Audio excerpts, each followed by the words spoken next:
A'udzubillahi minasyaitonirrajim.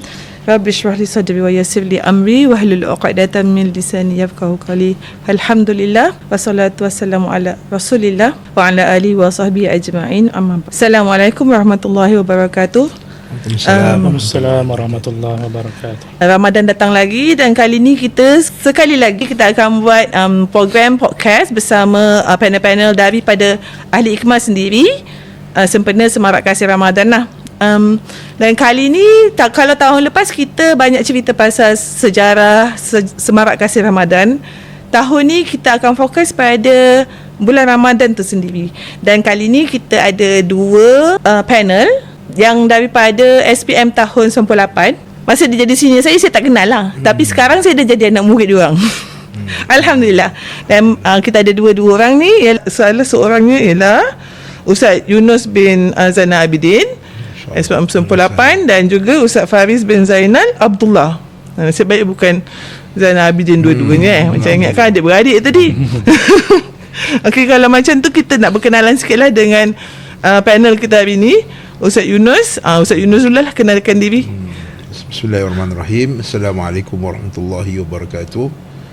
Alhamdulillah wassalatu wassalamu ala Rasulillah. Pertama sekali sebelum perkenalkan diri, saya ucapkan terima kasih lah kepada pihak SKR kan. Semarak Kasih Ramadan. Semarak Kasih Ramadan Ikmal. Kerana husnuzan pada saya untuk menjemput untuk berkongsi sedikitlah apa info-info maklumat yang kita ada. Jadi untuk perkenalkan diri, saya nama Yunus Muhammad Yunus Zainal Abidin. Nak sebut kan nama famous masa kat sekolah? Boleh lah, boleh juga kan kalau orang lain nak kenal. Tapi kalau ustaz tak nak pun tak apa. Biar batch 98 je lah yang kenal kan. Nanti keluar rahsia ya ustaz. Nanti keluar rahsia ni. Sekarang ni saya adalah mudir di Madrasah Baitur Rahmah, sekolah tahfiz dan juga agama, dan graduan daripada UIA lah dalam bidang Quran dengan Sunnah.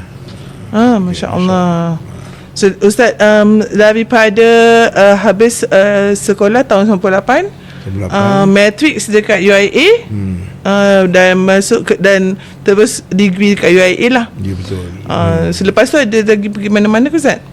Adalah kita belajar sikit-sikit. Belajar sikit-sikit. Alhamdulillah. Dekat Mekah dengan Madinah tu ada sikit-sikit. Masya Allah. Secara tak rasmi lah, tak formal. Alhamdulillah, Masya Allah. Tabarakallah. Dan kita punya panel yang kedua ialah Ustaz Faris bin Zainal Abdullah. Ni Yunus Zainal dan Faris Zainal. Yes. Ustaz Faris boleh kenalkan diri kot? Okay, bismillahirrahmanirrahim. Assalamualaikum warahmatullahi wabarakatuh. Terima kasih Puan pengacara, dan juga terima kasih kepada penganjur dan barisan jawatankuasa yang sentiasa cuba menghidupkan bulan Ramadan untuk anak-anak di Smart Labu, dan insya-Allah semoga usaha Ikmal dan khususnya jawatankuasa SKR pada tahun ini diterima oleh Allah Subhanahu Taala sebagai amal soleh. Dan insya-Allah hari ini pun saya secara peribadi tidak adalah apa sangat yang boleh ditawarkan, melainkan setakat kita insya-Allah cuba berkongsi apa yang kita ada. Dan sebagai pengenalan ringkas, saya Muhammad Faris bin Zainal Abdullah, SPM 1998, kelas 5 kuning, 5 Ibnul Muqaffa.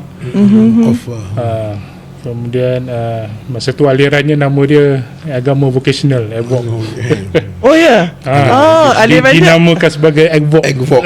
AGVOC, agama vocational. Tapi kalau dulu saya tahu tu kelas account. Yes, memang lah. Tapi dia punya nama dia ialah agama vocational. Saya baru first time tahu. Kita ni account insya-Allah. InsyaAllah account. Account ni masya-Allah. Kemudian Ustaz Yunus pun dulu 5 Ibnu Muqaffa. Ambil account, ambil admin. Sama kelas. Okey. Lepas tu Ustaz Faris samalah apa dari segi tu.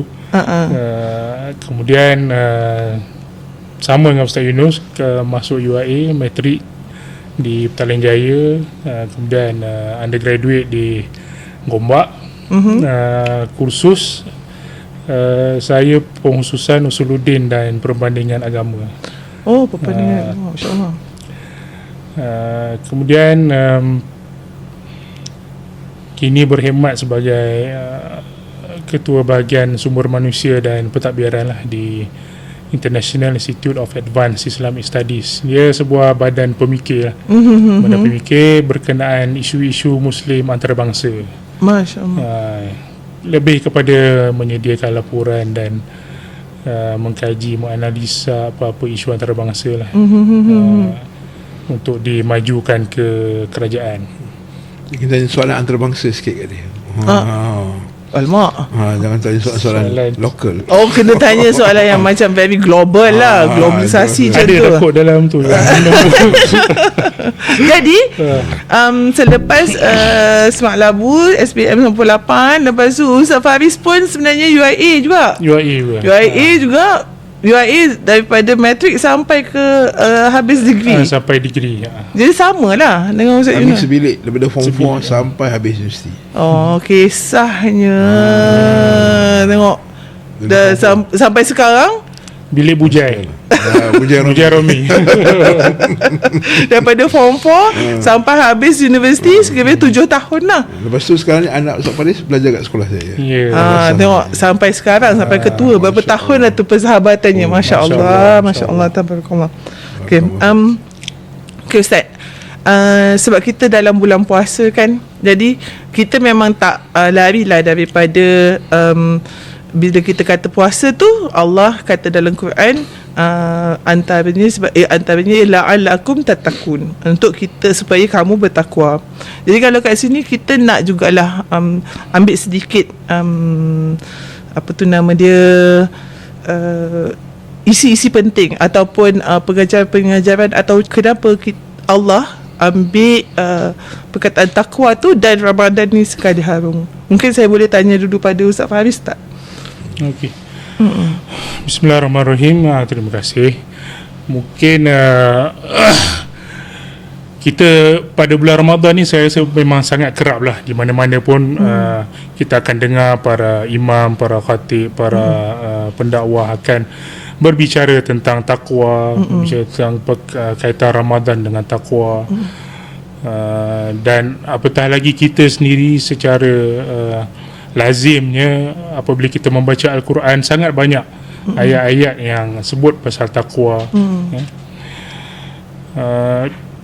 Apatah lagi kalau kita ni jenis yang selalu menghadiri kelas-kelas, kuliah-kuliah dan banyak pembacaannya, maka kita akan bertemu dengan ayat-ayat pesan-pesan takwa pada setiap kali permulaan pembacaan ataupun ucapan-ucapan yang kita dengar. Paling kurang bagi setiap muslimin, setiap Jumaat dia akan dengar pesan-pesan takwa, ittaqullah. Dia akan dengar ayat-ayat ya ayyuhallazina amanu taqullaha haqqa tuqatih. Dia akan dengar ayat-ayat berkenaan dengan takwa yang mana terlalu banyak yang boleh kita sebut, dan ulama merumuskan lebih kurang 250 kali disebut perkataan takwa dalam Al-Quran, dalam pelbagai variasi perkataan tersebutlah. Cuma apakah takwa itu, yang kita dengar tu kita faham macam mana? Apa yang kita faham tentang takwa? Maksud takwa ni apa? Takwa ni adakah maksudnya kita takut kepada Allah semata-mata? Ataupun takwa ni apakah maksudnya kita menjadi orang yang sentiasa dalam keadaan baik, tak buat jahat, ataupun macam mana sebenarnya kita faham? Jadi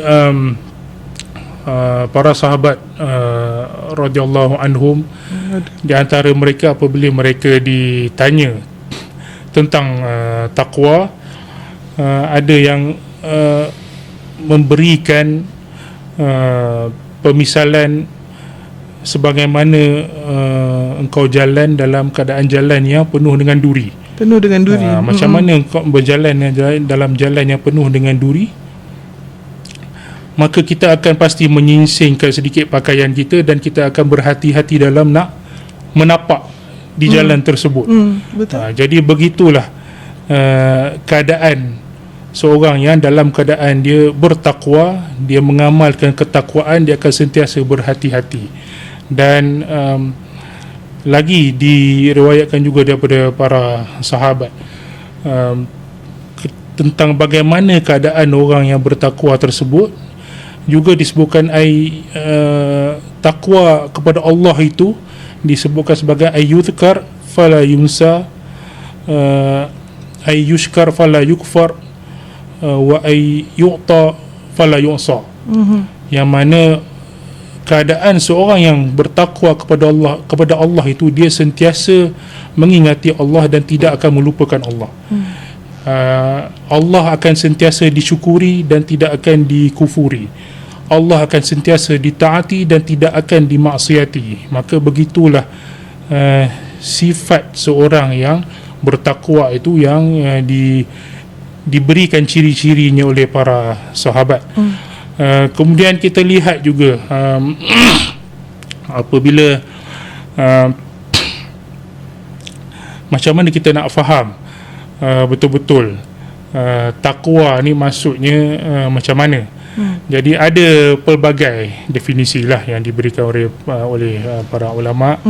Namun ada satu definisi yang diberikan keutamaan oleh beberapa ulama, oleh Syekhul Islam Abu Abbas Al-Harrani, Imam Muhammad Abu Bakar, Imam Ibn Rajab Al-Hambali, akan satu definisi oleh seorang ulama dari kalangan tabi'in, Tarq bin Habib, anta'amala bi ta'atillah ala nurin minallah tarju thawaballah, wa antatruk maksiatallah ala nurin minallah takhafu iqaballah.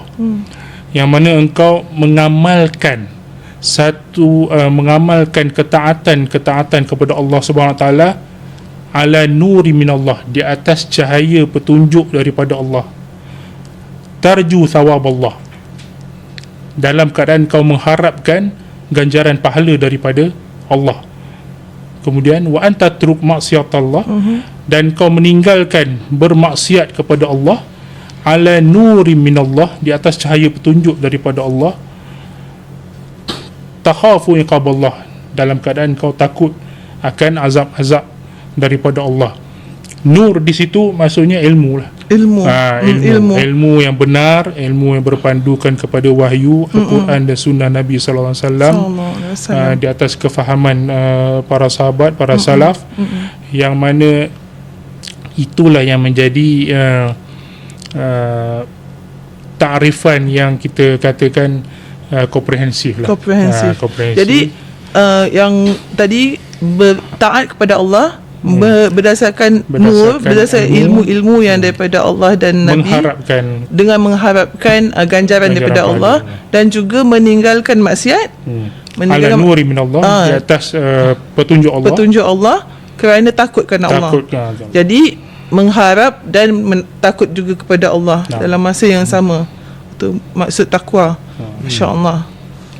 Bolehkah kita kata kalau macam takwa tu pun sebenarnya macam takrifan ihsan tu, macam bila kita kata ihsan kan ialah beribadah seperti Allah, seperti kita nampak Allah dan Allah melihat kita tu. Boleh juga kita kata takwa macam tu juga.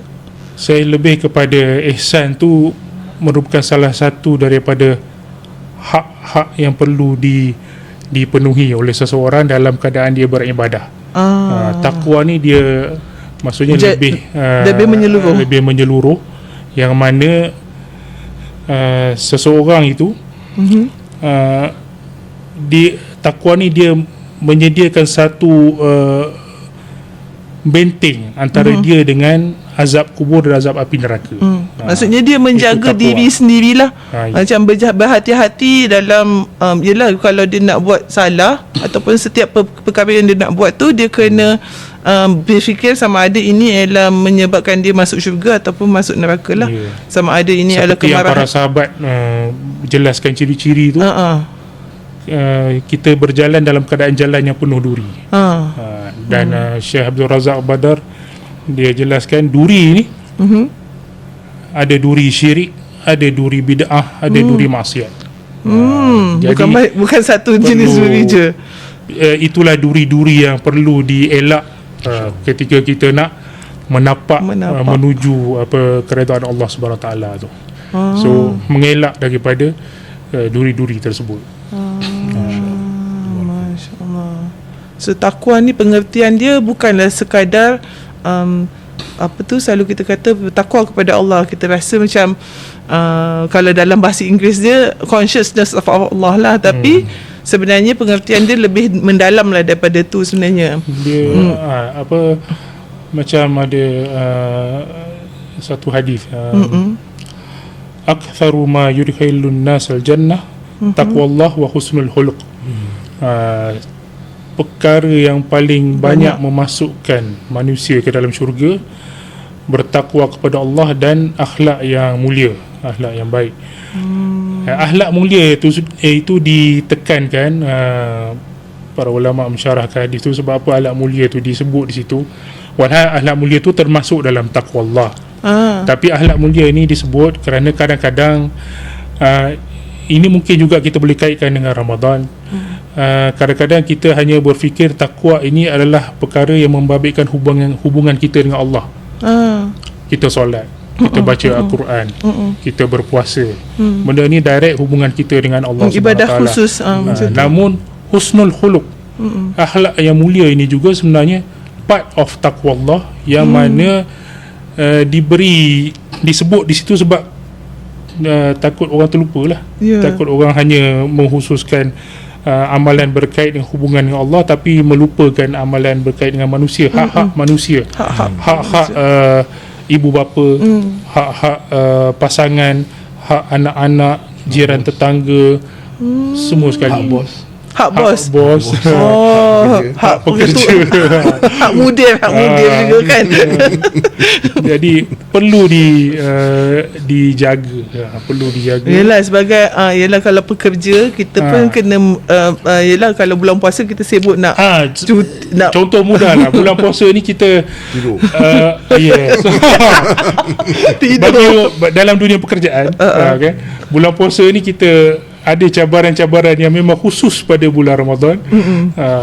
So kat situ sebenarnya kalau kita betul-betul nak mencapai la'allakum tattaqun tu, hak-hak yang dalam amanah kita bekerja itu pun perlu dijagalah. Kalau office bagi balik awal 4.30 tu 4.30 je lah, janganlah anak awal lagi 3.30. Ataupun datang awal lepas tu baca Quran. Datang awal sebelum time kerja tahan lagi, tapi datang sebab dia punya timing tu kalau nak balik pukul 4.30 kena datang pukul 7. Jadi dia datang pukul 7 pukul 9 tu dia beri hak kepada majikan tu tak disempurnakan. Walaupun bos bukanlah berkira sangat kan, kadang-kadang, tapi ialah perlu jangan sampai melanggar, sampai kerja tak buat dan sebagainya. Kita cakap pasal melanggar ni kan.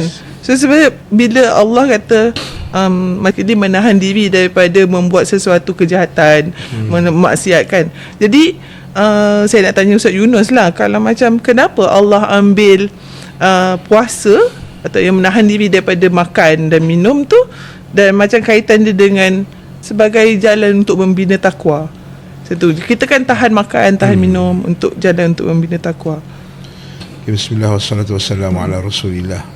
Kalau kita tengok kepada sekalian agama yang ada di dunia ni, sama ada yang yang mendakwa menyembah Allah, menyembah Allah Ta'ala, ataupun yang tidak menyembah Allah SWT, kita akan dapati bahawa setiap agama ni mesti ada puasa. Betul. Sebagai cara untuk menyucikan diri, sebagai untuk menahan syahwat. Kalau kita tengok Hindu contohnya, Hindu ada puasa.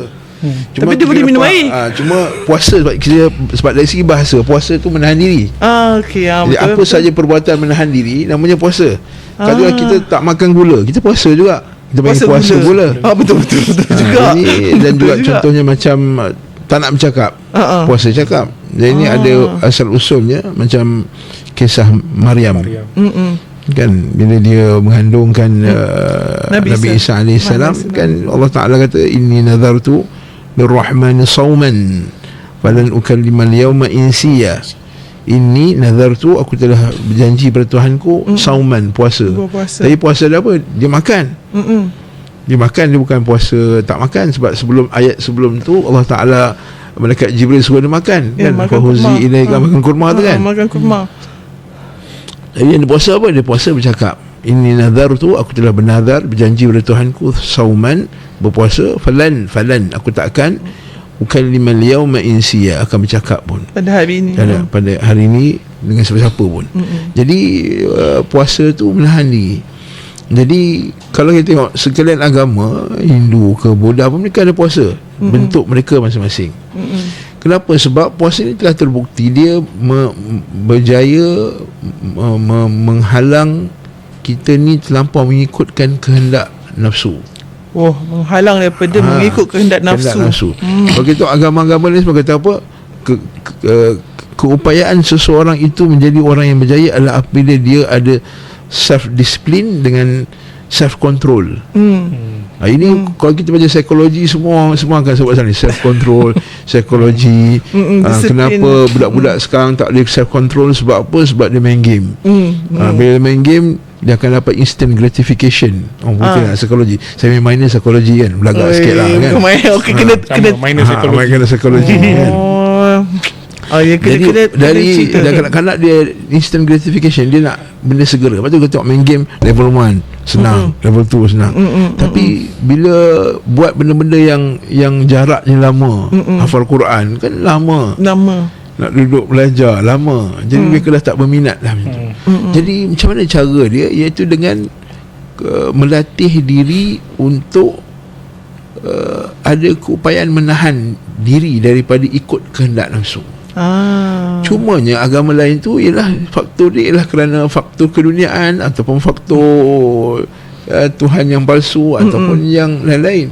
Kita buat kerana Allah Subhanahu Wa Taala. Lepas tu dalam Al-Quran banyak ayat yang Allah Taala sebut berkenaan dengan kita kena jangan ikut hawa nafsu, wala tattabi' ahwa'akum. Wa man adallu mimman ittaba'a hawahu bighairi hudan min Allah. Siapa orang paling sesat daripada orang yang ikut hawa nafsunya. Wala tattabi' ahwa'akum. Kan? Qad dallu idzan wa ma ana minal muhtadin. Kan? Qad dalaltu idzan wa ma ana minal muhtadin. Aku takkan ikut kamu punya hawa nafsu. Kalau aku ikut kamu, aku akan jadi sesat. Kata para anbiya, kata orang Quran. Kan? Jadi wa man adallu, siapakah yang lebih sesat daripada orang yang mengikut hawa nafsunya bighairi hudan minallah, tanpa petunjuk daripada Allah Subhanahu Wa Taala. Dan ikut hawa nafsu ni adalah perosak utama. Kita semua tahu. Kau tanya orang kafir sekalipun, kan, ikut hawa nafsu ialah perosak. Ya, betul. Perosak, kita tahu. Hawa nafsu membahayakan. Wa ma ubarri'u nafsi inna nafsa la'amaratun bisu. Dia kalau marah pun ikut hawa nafsu juga. Kan? Wa ma ubarri'u nafsi, aku tidak mengatakan diri aku bagus, kata Nabi Yusuf. Inna nafsa la'amarah. Kerana nafsu itu ialah ammarah, yang membawa kepada bisu. Illa man rahimah rabbi, ajak kepada benda yang jahat. Illa man rahimah rabbi, bayangkan siapa yang Allah Ta'ala merahmati dia. Jadi hakikat puasa tu ialah macam mana Allah Ta'ala dia tahu kita nak puasa sepanjang tahun tak boleh, tak ada kemampuan. Innal insana wa khuliqal insanu dha'ifa, manusia diciptakan lemah. Kita memang lemah. Kan, kalau tak bulan puasa, nak puasa sunat tu jarang sekali lah. Kau najib nanti tarik pun dah kantoi dah. Dah tak baru ni saya dengar dekat adalah media sosial kan. Kita boleh ke sebenarnya puasa sepanjang tahun, Ustaz? Itu isu lain. Itu isu lain. Tapi kalau sebenarnya puasa sepanjang tahun tak boleh lah. Ada hari haram puasa. Ada hari haram puasa kan? Tak boleh. Yang kedua pun tidak sunnah kita puasa berterusan. Okey, walaupun ada sebahagian daripada salaf dan sebahagian daripada ulama yang memang puasa sepanjang tahun, kecuali hari yang haram. Tapi disebut oleh Syekh Muhammad bin Adam Al-Ethiopi, satu ulama hadis daripada Mekah, dia kata war rasulu ahaqqu an yuttaba', rasul tu layak untuk diikuti. Berdasarkan hadis Nabi SAW, dia Aisyah radhiyallahu anha kata, Nabi ni kadang-kadang dia puasa, rajin puasa sampai kami anggap bahawa Nabi seolah-olah tak ada hari tak puasa langsung.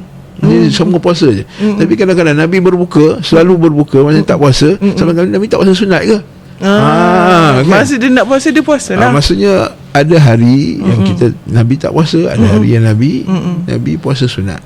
Dia patah balik, kenapa puasa, kenapa tak makan tak minum? Sebab tadilah faktor ni ialah makan dan minum ialah satu cara untuk kita menahan daripada kita kontrol nafsu kita. Cara untuk melatih kontrol nafsu. Apatah lagi ditambah lagi pula makan dan minum ni pula ialah benda yang harus asalnya. Kan? Dia bukan haram pun. Bukan haram pun sebelum Ramadan lah.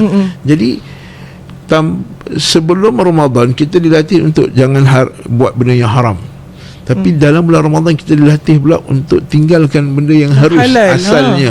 Harus asalnya. Sebagai satu bentuk tambahan kepada latihan supaya kita ada self control. Tapi self control kita based on apa? Tadi takwa tu. Betul. Menahan daripada buat maksiat kerana takut dengan takut Allah, kerana takut Allah, taat kepada Allah, ala nuri min Allah, atas cahaya daripada Allah, kerana mengharapkan ganjaran daripada Allah Subhanahu wa taala. Jadi kita punya special. Kita punya sebab Allah SWT, bukan sebab diet, bukan nak IF. Bukan sebab nak diet kan, sekarang orang sebut sebab IF betul. Semua nak kurus apa semua. Itu kalau kita katakanlah kita puasa tak dapat, tak kurus pun, kita la'alakum tattaqun. Kalau orang tu ada kemampuan untuk tahan makan dan minum dan ikut nafsu syahwatnya pada bulan Ramadan, maka diharapkan daripadanya nanti lepas Ramadan dia boleh kontrol juga benda-benda yang lain. Maka itu yang kita nak daripada puasa. Tapi dia akan rosak kalau masa berbuka tu dia gentam semua. Betul juga. Dia tak ada takwa masa berbuka. Maksudnya masa membeli kat pasar Ramadan tu ikut nafsu. Dia tak ada takwa masa berbuka. Pertama, tak takwa masa berbuka contoh. Tak, sebelum tu juga masa membeli kat pasar Ramadan. Masa membeli tak ada takwa lah. Dia ikut hawa nafsu, dia ikut hawa nafsu itu. Yang kedua masa berbuka. Keutamaan ni tu pada makannya tu bukan nak solat maghrib tu. Betul. Kan patutnya ketaatan tu pada solat kita dulu. Nak ketaatan. Kita makan sekadarnya. Nabi SAW makan dulu sebelum solat. Tapi Nabi tidaklah sampai kita solat maghrib pukul 8 suku. Kan? Jadi itu dah hilang lah takwa lah tu. Kita train takwa, lepas tu kita hilang balik. Berbuka je habis. Dengan kan sambung mobil tempat berbuka pula. Minta maaf saya sebut untuk hotel ni. Hotel apa semua tempat mobil. Ada pula muzik, panggil band pula menyanyi masa berbuka. Jadi kat mana takwa dia tu? Jadi kat situ kita telah merosakkan training kita selama 12 jam 12 jam lebih Ustaz. Kita takwa, jaga apa semua. Tiba-tiba dirosakkan. Belum raya lagi dah rosak. Jadi tu tak termasuk lagi kalau lepas satu Aidilfitri pula. Itu cerita lain. Tu macam pula kan. Bila daripada berbuka tu kalau kita tak jaga kita punya nafsu, ialah sampai ke sudah pun kita tak mendidik diri lah. Jadi hakikat dia tu kita nak self control kita. Self control tu 24 jam, bukan self control tu 13 jam je. Jadi kontrol untuk cuba mentaati perintah Allah tu pada 24 jam, dengan bangun sahurnya, dengan ininya, membuka dengan sederhana, tak berlebih-lebih. Kan, lepas tu solat malamnya dengan qiyamnya apa semua. Jadi ini yang satu bentuk training diri untuk mengontrol hawa nafsu. Sebab Nabi kata apa? Man lam yada' qawla zur wal amal bihi falaysa lillahi hajah fi an yada' ta'amahu wa syarabah. Siapa yang tak tinggalkan maksiat-maksiat ni semua, kan, qawla zur, ucapan dusta, ucapan tak elok, dosa, wal amal bihi, dan melakukannya, falaysa lillahi hajah, maka tak payahlah, seolah-olah tak payahlah kau tinggal makan dan minum. Allah Ta'ala tidak perlulah tengok engkau punya puasa lagi dah. So puasa sekadar lapar dan dahaga je lah dia dapat. Kita tak nak. Jadi kita tak nak. Kesimpulannya daripada soalan tadi tu, kenapa makan dan minum? Makan dan minum ni ialah cara untuk kita menahan diri kita adalah untuk ikut hawa nafsu. Dan kita semua tahu bahawa hawa nafsu ialah perosak utama selain daripada syaitan dan teman-teman yang lain, teman-teman yang jahat, faktor-faktor luaran. Wallahu a'lam bishawab. Jadi kalau macam kita tadi antara faktor takwa tu ialah kita mengharapkan ganjaran Allah. At the same time kita pun naklah mendekatkan diri kepada Allah lah juga kan. Dalam buat puasa ni kan memang itulah connection kita semua. Jadi kalau kita teliti dalam surah Al-Baqarah tu, surah Al-Baqarah yang bila dikatakan pasal suruhan berpuasa tu, bila langkau berapa ayat lepas tu ada ayat yang Allah kata di tengah-tengah ayat puasa tu ada Allah kata wa iza sa'alaka ibadi anni fa inni qarib tu. Jadi macam kat situ dia macam tiba-tiba bab doa. Ustaz, dekat ayat-ayat puasa dalam Quran tu tiba-tiba Allah cakap pasal doa kepada Allah tu. Ustaz boleh macam apa kaitan dia? Kalau kita tengok ayat tu cantik kata Imam Ibn Kathir rahimahullah ta'ala, kata kedudukan ayat doa di celah-celah antara perbincangan ayat Ramadan. Kalau kita tengok ayat pertama, ayat 83 tak silap, 83, 84, 85 cerita pasal puasa. Lepas tu 86 180 186 cerita pasal ayat ni. Kemudian lepas tu sama balik puasa balik kan.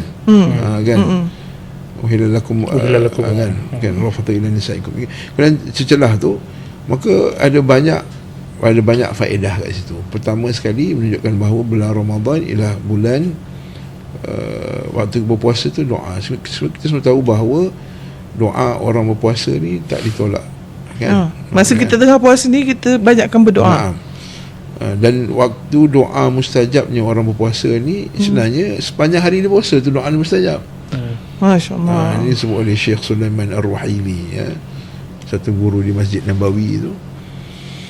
Kata bukan hanya ketika berbuka kan, dia sepanjang hari, sebab doa saim, doa orang yang berpuasa ketika dia berpuasa tu makbul. Yang kedua, tetapi Syekh sebut tak syak lagi bila di hujung satu amal ibadah tu, lebih lagi doa tu lebih mustajab. Oh, bila dah hujung-hujung tu lebih banyak, lebih mustajab. Contohnya solat. Kan? Kita paling afdal doa ketika solat waktu bila? Lepas tasyahud, sebelum salam. Tahiyat sebelum salam. Sebelum salam. Dah hujung kan. Dubur salah fi dubur, di hujung setiap solat. Maka itu waktu yang paling bagus untuk doa. Nabi suka doa time tu. Begitu juga dengan bulan puasa. Maknanya sebelum ngam-ngam, sebelum nak buka puasa tu antara waktu yang bagus untuk kita berdoa. Yang kedua, faedah kedua, Allah Ta'ala sebut bila hamba-Ku bertanya, katakanlah aku ni dekat.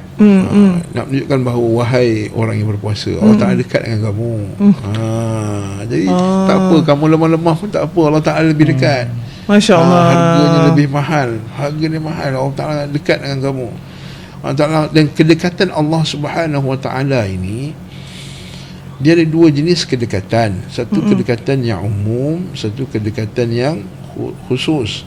Kedekatan yang umum ni maknanya semua orang, semua makhluk. Semua makhluk walaupun kan? Islam ke tak Islam ke? Islam dan tak Islam kan. Kan Allah Ta'ala sebut dalam apa dia? Laqad khalaqnal insana wa na'lamu ma tuwaswisu bihi nafsuhu wa nahnu aqrabu ilayhi min hablil warid. Wa nahnu, aku lebih dekat dengan hamba-Ku min hablil warid, daripada urat ni kan, hablil warid. Itu semua. Itu kedekatan apa? Itu kedekatan dengan maksud Allah Ta'ala akan jaga kamu punya makan, minum. Dan juga yang kedua, Allah Ta'ala akan perhatikan setiap perbuatan kamu. Jadi hati-hati jangan buat dosa. Betul juga. Itu kedekatan yang pertama. Itu umum. Itu Islam ke, kafir ke, ahli maksiat ke, ahli baik ke, apa semua itu ada kedekatan. Tapi ada kedekatan yang kedua, yang khas. Kan, kedekatan yang kedua tu dia panggil ma'iyah khassah, kebersamaan yang khusus.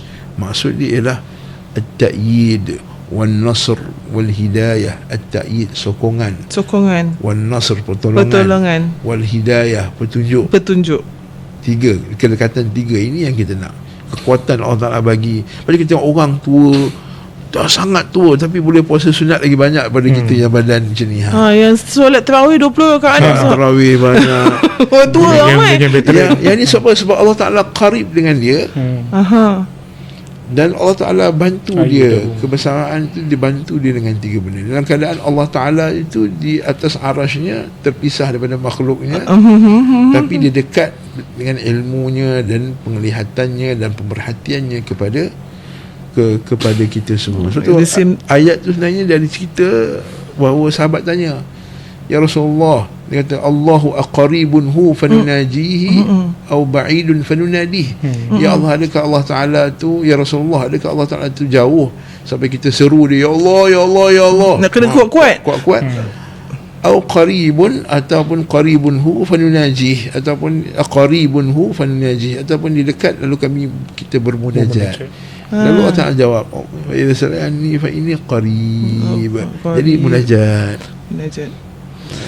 Bolehlah juga kata bila Ustaz kata tadi, macam bila Allah tu dekat, kita pun maksudnya berhati-hatilah kita. Maksudnya Allah tu sentiasa memerhatikan kita lah, macam tu nampak kita kan. Kembalilah juga kepada takwa tadi kan. Puasa tadi kan. Kita tahulah yang bahawa sebenarnya Allah sentiasa memerhatikan kita dan sentiasa mengingatkan jadi kita tadi lah. tu kena faham dekat yang umum, dekat yang khusus. Yang khusus tu yang kita nak apa tadi, sokongan, tahyid, lepas tu nasr, pertolongan dan juga petunjuk wal hidayah. Ini yang kita nak, yang Allah bagi kat kita lah, special kan. Sebab tu kalau kita betul-betul puasa, kita nak kedekatan dengan Allah yang baik kedua ni, kita akan, Allah Ta'ala akan bantu kita. So untuk buat kebaikan tu Allah akan sentiasa bagi kat kita lah. Nak baca Quran 1 juz 1 hari bukan senang. Untuk sebelum Ramadan pun tak terbaca. Tapi bulan Ramadan kita mampu. At-ta'yid, An-Nasr, sebab pertolongan Allah. Sebab pertolongan Allah Ta'ala. Tak mampunya kita akan buat kan, yang nak berdiri lama-lama, lepas tu pagi kan bangun lagi, tahajud lain pula, macam tu kan. Subhanallah, kita qarib kat situ. Kita nak. Jadi seterusnya Ustaz, kita nak tanya Ustaz Faris pula lepas tu. Jadi satu, kalau dalam bulan puasa ni memang selalulah kita akan dengar siapa yang berpuasa di bulan Ramadan dengan iman dan ihtisab. Ihtisab ni apa Ustaz? Maksudnya mengharapkan harapan daripada Allah kan, dan diampunkan dosanya telah lalu. Jadi saya nak tanya Ustaz, apa beza orang yang berpuasa sahaja tapi dengan berbeza dengan orang yang berpuasa dengan iman dan ihtisab ni? Bismillahirrahmanirrahim. Wassalatu wassalamu ala Rasulillah. Ada salaf sebut semudah-mudah puasa meninggalkan makan dan minum. Semudah-mudah puasa, maksudnya kalau setakat nak puasa hanya untuk meninggalkan makan dan minum, itu memang mudah, kerja mudah. Dan di sini juga dia akan datang perbincangan apa bezanya puasa yang kelihatannya seperti puasa rutin yang adat semata-mata dengan puasa yang sebenar-benar ibadat yang disyariatkan oleh Allah Subhanahu Wa Taala. Rasanya kita boleh tengok dengan mudah macam mana mungkin sebahagian orang dia masih wallahu alam mungkin di atas faktor kejahilan dan belum terdedah dengan ilmu, belum diberikan taufik oleh Allah Subhanahu Wa Taala. Bagaimana mereka menanggapi bulan Ramadan yang akan ditempuhi. Bagi segelintir ada yang hanya mengiranya sebagai just another month dalam setahun. Yang mana dalam bulan itu mungkin the first thing yang datang ke dalam fikiran adalah persediaan nak raya, ataupun inilah waktu nak berkumpul dengan keluarga pada waktu-waktu tertentu, nak makan-makan di mana. Mungkin ada yang buffet mana nak pergi Ustaz? Mungkin ada yang buat tour 30 hari 30 buffet ke, wallahualam. Hebat betul tu. Ustaz sekarang 30 hari 30 resepi. Kalau resepi di rumah insya-Allah tak ada masalah. Alhamdulillah. Tapi itulah kita lihat macam mana puasa yang sepatutnya menjadi satu ibadah yang sangat-sangat agung. Jangan kita lupa ia adalah salah satu rukun daripada rukun-rukun Islam. Yang mana ia diturunkan dalam bulan yang sangat agung. Namun ada kita lihat mungkin kekeliruan ataupun kecelaruan di pemikiran ataupun kefahaman sesetengah orang bahawa mungkin bulan ini adalah bulan yang menyusahkan, bulan yang meletihkan, bulan yang akan kurang produktivitinya. Lepas tu nanti nak balik jam Ustaz. Orang kata jam kan. Kalau bulan puasa ni jam. Itu memang dugaan lah. Memang kena pandai-pandai susun lah apa nak kena buat masa jam tu. Di sinilah sebenarnya sangat penting apabila Nabi sallallahu alaihi wasallam bersabda man shama ramadhana imanan wahtisaban ghufira lahu ma taqaddama min dhanbi. Juga dalam hadis yang lain man qama ramadhana imanan wahtisaban ghufira lahu ma taqaddama min dhanbi. Dan juga ada hadis yang satu lagi man qama lailatul qadri imanan wahtisaban ghufira lahu ma taqaddama min dhanbi. Semua tu ada imanan wahtisaban. Semua ada imanan wahtisaban. Di sini kita perlu faham apakah maksudnya kita berpuasa dengan sepenuh keimanan dan ihtisab. Iman berpuasa dengan sepenuh keimanan ini adalah kita katakan janji yang kita pegang antara kita dan Allah Subhanahu Wa Taala. Yang mana dalam Sayyidul Istighfar apa yang kita sebut Allahumma anta rabbi la ilaha illa anta khalaqtani wa ana abduka wa ana ala ahdika wa wa'dika mastata'. Jadi imanan dalam kita mengerjakan puasa di siang hari di bulan Ramadan, dalam kita mengerjakan qiyam pada waktu malam di bulan Ramadan, dan dalam kita tahari Lailatul Qadar untuk kita berusaha mengejar Lailatul Qadar di dalam bulan Ramadan. Ia adalah satu perjanjian antara kita dengan Allah SWT yang kita pegang, yang kita akan penuhi. Itu adalah satu kontrak ataupun pendorong yang akan membawa kita kepada kita punya target kita, iaitu kita nak mendapat pahala Allah Subhanahu Wa Taala. Ihtisab, kita nak berharap dan berkira-kira sebanyak-banyak mungkin pahala yang kita nak rebut daripada Allah Subhanahu Wa Taala. Allah lah pemilik yang memberikan pahala, Allah lah yang memberikan pahala. Kita nak rebut pahala daripada Allah, bukan daripada ganjaran daripada selain Allah. Okey. Kemudian kegagalan sebahagian daripada mereka yang berpuasa untuk memahami bahawa kuatnya dan betapa akrabnya hubungan ibadah puasa dengan akidah seseorang. Ini yang dalam satu risalah yang sangat baik yang dia sebenarnya satu ucapan oleh Syekh Saleh Sindi tentang apa hubungan aspek-aspek penting akidah dalam ibadah puasa, yang mana pertama sekali perlunya bagi seorang yang berpuasa itu musyahadatu minatillah bitaufiq lisiyam. Dia betul-betul memperakui, mengiktiraf, menyedari bahawa kurniaan Allah yang besar adalah memberi taufik kepada mereka untuk berpuasa dalam bulan Ramadan. Masya-Allah. Taufik daripada Allah lah yang menggerakkan hati orang beriman, menggerakkan anggota badan orang beriman untuk dia mengerjakan puasa dalam bulan Ramadan. Itu adalah taufik daripada Allah. Jangan ini tadi macam sama Qarib yang tiga tu, hidayah tu taufik juga lah kan Ustaz. Yang khusus tu. Maksudnya dia mendapat apa takyid, nasr dan hidayah tu. Taufik daripada Allah. Keadaan kita mampu untuk berpuasa itu adalah keizinan dan taufik daripada Allah Subhanahu Wa Taala. Sebab kadang-kadang kita fikir aku kira tahun ni aku dapat puasa penuh, aku dapat tarawih penuh. Dia rasa dia sendiri ada lain, dia sendiri dia rasa aku mantap tahun ni aku tahun ni kan aku orang tu macam dapat khatam Quran banyak kali, dapat khatam Quran banyak kali. betul, amalan-amalan itu semuanya ibadah-ibadah yang dituntut dan sangat bagus, tetapi bab dalam hati ni sangat perlu dijaga. Dan itulah sebelum dia ke situ, dia kena sedar dulu bahawa ini semua adalah taufik daripada Allah Subhanahu Wa Taala. Berapa ramai dalam dunia ni yang pertama yang tidak menerima taufik kepada Islam. Nah, itu satu. Bahkan ni Syekh Soleh Sindi kata, mungkin nikmat kita masuk dalam bulan Ramadan ni sebagai orang Islam adalah nikmat paling besar sekali. Masya-Allah. Betul, Ustaz. Nikmat kita dapat masuk bulan Ramadan, kita masih dalam keadaan beriman, itu adalah nikmat yang paling besar. Nikmat untuk kita bertemu dengan bulan Ramadan, nikmat yang paling besar. Ustaz, Betapa ramai yang kita kenal, dia tak sempat untuk bertemu bulan Ramadan.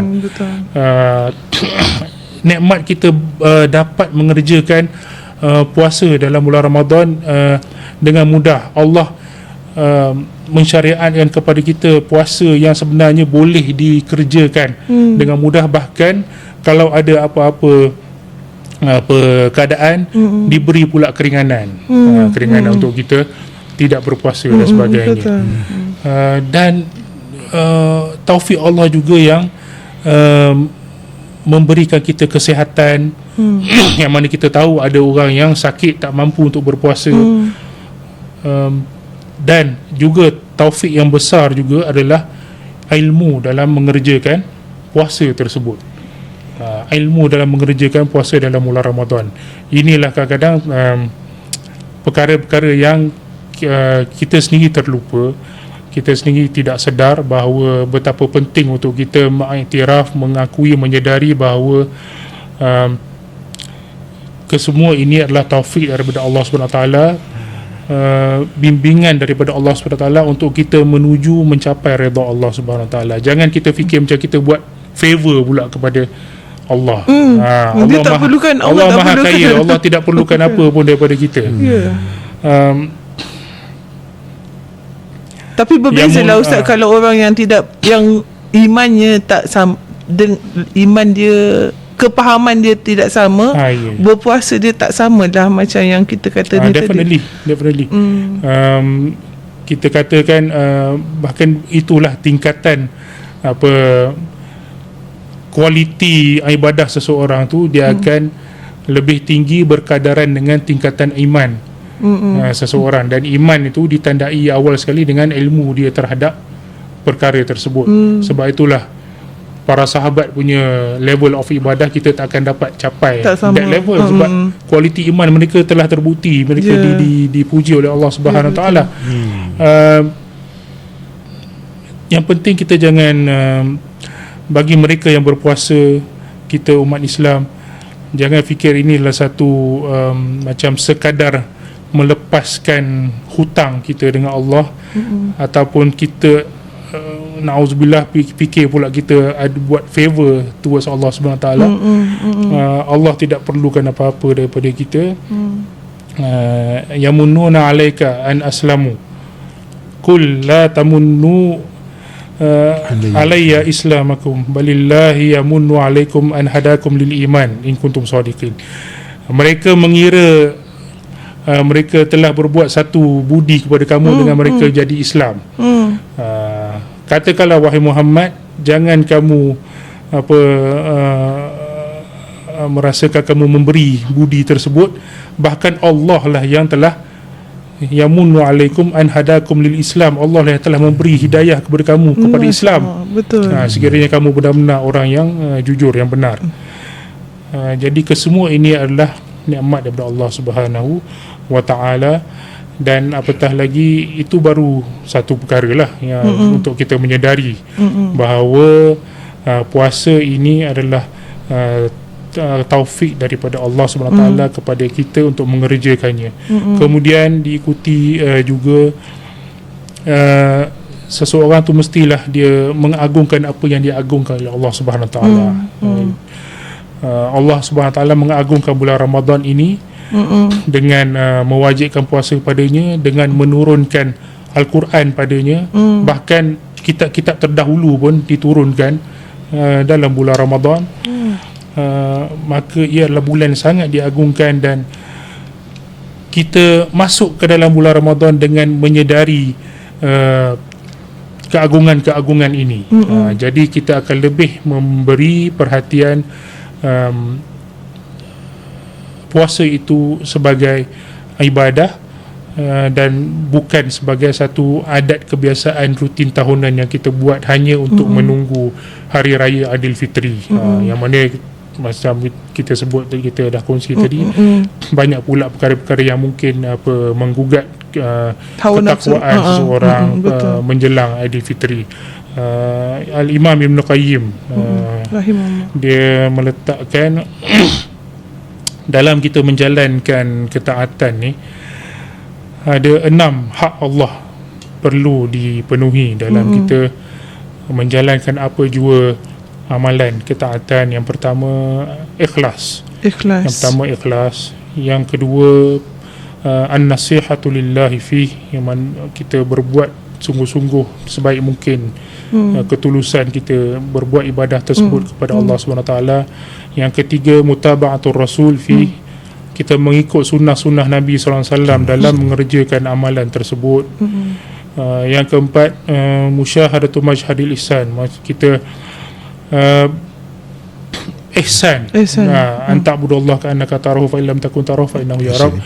Kita ihsan dalam mengerjakan amalan tersebut.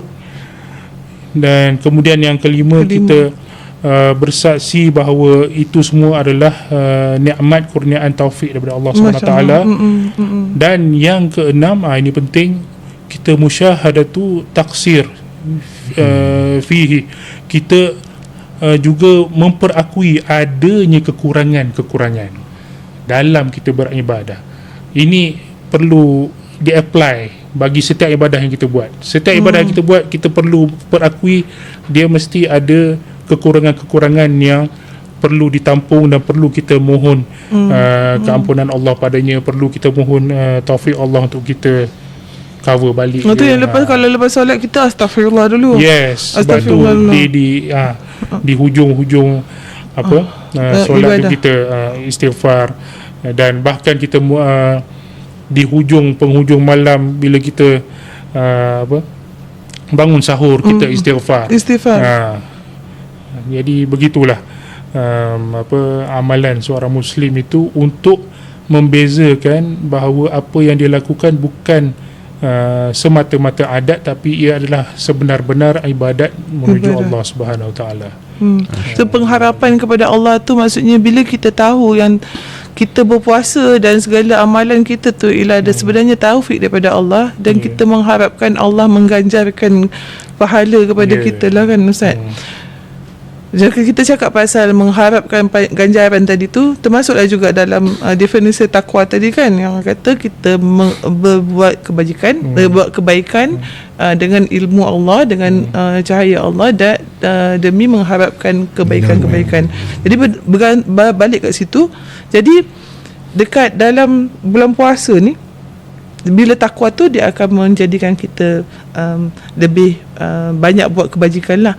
So soalan saya yang seterusnya, bila ada satu hadis yang memang glamour jugalah, yang famous juga kan, bila Rasulullah adalah manusia paling pemurah, dan bagi dia lebih pemurah lagi pada bulan Ramadan. Yang tu maksudnya kalau nak kaitkan dengan kita punya amal ibadah ataupun kebaikan-kebaikan yang lahir daripada takwa tu, boleh Ustaz? Kita tanya Ustaz Yunus dia punya kaitan-kaitan. Wassalatu wassalamu ala Rasulillah. Hadis itu sebut bahawa Nabi SAW kan, Nabi SAW ajwalun nas. Nabi ni orang yang paling pemurah. Nabi ni sebelum Ramadan dah pemurah dah. Kan, pemurah tu dia banyaklah hadis-hadis cerita pasal pemurahnya Nabi. Contohnya hadis Sa'd bin Waqqas tu, ataupun Ru'ah bin Malik. Hadis itu disebut datangnya orang jumpa Nabi, Nabi bagi. Datangnya bagi, datangnya bagi. Sehingga kan hatta nafida ma indah, sehingga apa yang kat Nabi semua habis. Nabi kata dia boleh bagi, Nabi bagi sampai habis. Sampai Nabi kata ma min syai'in, tidak ada satu pun yang baik bagi kamu ajdahiruhu minkum. Tidak ada satu benda baik pun yang aku akan halang daripada kamu. Tapi Nabi kata siapa yang tahan diri daripada minta-minta tu lagi baguslah. Maksud Nabi kalau bagi, dia bagi habis. Waktu kisah Uyainah bin Hasin, dia datang, dia minta kat Nabi, Nabi bagi. Minta 10 ekor kambing, Nabi ambil. Tambah lagi 10 boleh Rasulullah, ambil. Tambah lagi 10 boleh Rasulullah, ambil. Kau ambil lah semua yang dekat lembah ni, kata Nabi Sallam pada Uyainah bin Hasin tu. Sehingga Uyainah bin Hasin ni, dia balik kat kampung dia. Dia kata, wahai kaumku, masa dia baru Islam, masuklah Islam, sesungguhnya aku bertemu dengan seorang manusia yang bila dia sedekah tak takut miskin. Sedekah tak takut miskin. Sedekah tak takut miskin. Okey. Baik. Tapi dalam hadis sambung lagi yang kita baca mula tadi, tapi wa kana ajwaduhum fi Ramadan. Tapi dia lagi pemurah pada bulan Ramadan. Okey. Ada sambungan lepas tu, apa dia? Dia tadabus dengan hina ya'tihi Jibril. Ketika datang padanya Jibril untuk baca Quran. Kalau kita baca dalam kitab kita baca dalam Fathul Bari, uraian para ulama lah, disebut, dia kata kesan bertadarus Quran tu dan bersama dengan orang saleh dan berada pada bulan yang bagus tu menyebabkan Nabi lagi nak lebih semangat untuk bersedekah. Masya Allah. Yelah, bila kita tadabus, bukanlah kita tadabus mengaji je, kita mentadaburi dan macam mentadabur, buat beramal lah dengan surah yang tertentu. Kalau kita baca ayat Quran, kita banyak ayat sedekah, betul, kan? Lan tanalul birra hatta tunfiqu mimma tuhibbun. Kamu takkan dapat kebaikan sehingga kamu infakkan apa yang kamu sukai. Kalau nak infak benda yang kita suka, kita sukai. Lepas tu banyaklah yang Allah Ta'ala sebut berkenaan dengan kena keluarkan duit, kan, untuk tunai zakah, sadaqat, kan, lepas tu bagi makan kepada orang miskin, kan, wa idza akhadallahu mitsaqan nabiy, perjanjian dengan Bani Israel, bagi kepada dzil qurba wal jari al qurba wal jari jumil sabil jil, macam-macam lagi bagi pada orang yang susah ni. Jadi memang kesan daripada orang yang bertambah keimanan ni, dia akan lagi pemurah, nak buat kebaikan dan dia akan lagi pemurah. Sebab tu kita tengok para sahabat mana ada yang gerekut? Ada sahabat yang gerekut ke? Tak ada. Adalah satu dua yang kerana Muawiyah Sa'luk, disebut berkenaan dengan suami aku tu, Muawiyah Sa'luk, dia kerekut. Adalah. Tapi rata-ratanya sifat sahabat tu pemurah. Bila minta je bagi. Kalau kita tengok perang, ya sahih. Sebab Nabi tu mendidik dia untuk jadi pemurah. Sebab apa? Sebab bila dia bertambah keimanan, dia akan tahu bahawa harta yang dia berada kat dunia ni bukannya benda yang kekal. Tak kekal. Betul Nabi kata, man kana minkum mal warithihi ahbu ilahi min malihi. Dia kata, siapa di antara kamu ni harta waris dia yang lebih disukai daripada harta dia sendiri. Sahabat tanya, ya Rasulullah, siapa yang suka harta yang diwariskan daripada harta dia? Mesti dia suka harta dia sendiri. Nabi kata, apa yang kamu sedekah itu harta kamu, apa yang kamu simpan itu harta yang kamu akan wariskan. Yelah, betul lah. Yang kita mati anak kita dapat. Anak kita bukan mesti dia kena sedekah pun, kan? Tak tentu lagi dia beli kereta, dia beli apa semua, kan? Macam-macam. Tapi harta yang kita sedekahkan itu confirm harta kita. Lalu Nabi SAW pernah tanya ke Aisyah, ya wahai Aisyah, Rasulullah minta sedekahkan kambing, seekor kambing. Dia kata, apa lagi? Dah sedekah. Apa yang tinggal lagi? Dia kata, fama dia kata yang tinggal katifihi, bahu kambing, lem shoulder. Dia kata yang tinggal buat sup. Dia kata, aku dah bagi semua benda ya Rasulullah, satu lagi tak sempat sedekah, lem shoulder, bahu kambing tadi. Nabi kata semua dah dapat pahala kecuali satu tak dapat pahala lagi. Semua dah jadi harta kita kecuali satu lagi je yang tinggal, tak dapat lagi pahala kat kita, iaitu bahu tadi tu. Maksudnya lagi kita tak bagi, maka itu yang menghalang kita dapat kebaikan di akhirat kelak. Sebab itulah Allah Ta'ala kata dalam Quran, wala tulqu bi aydikum ila tahlukah, kan? jangan kamu campakkan diri kamu ke lembah kebinasaan. Apa maksud ke lembah kebinasaan? Dengan tidak menginfakkan harta. Simpan. Yes, menyimpan itu lagi bahaya. Allah Ta'ala cela orang yang simpan harta. Walladzina yaknizuna adh-dhahaba wal fiddata wa la yunfiquna fi sabilillah fabashshirhum bi'adzabin alim. Orang yang simpan harta dia, yaknizuna adh-dhahab wal fiddah, dan perak, wala yunfiqunaha, dan tidak infakkannya, tidak menginfakkan, maka bagi mereka berita gembira dengan azab yang pedih. Ini kalau yang tak bagi zakat lah. Adapun sedekah sunat, memanglah ini sunat, tapi kalau kita tengok sikapnya para sahabat tu, dia bagi. Lepas Nabi SAW satu hari Nabi solat asar, lepas solat asar Nabi terus, lepas salam Nabi terus keluar. Sahabat cengang-cengang, kenapa Nabi terus keluar ni lepas solat asar? Biasa Nabi zikir dulu.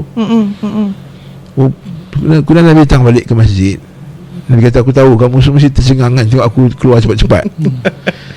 Sebenarnya aku teringat aku ada sekeping emas yang aku niat memang nak sedekah, dan aku tak nak benda tu lama-lama dalam rumah aku, takut merosakkan jiwa. Lalu terus Nabi SAW bagi. Kalau dia nak sedekah, cepat-cepat buat. Walaupun lepas solat tadi tu tak sempat zikir lagi, tapi ingat nak sedekah, terus bagi. Jangan simpan-simpan tunggu besok lah sedekah subuh lah. Takut nanti dia besok dah berubah dah.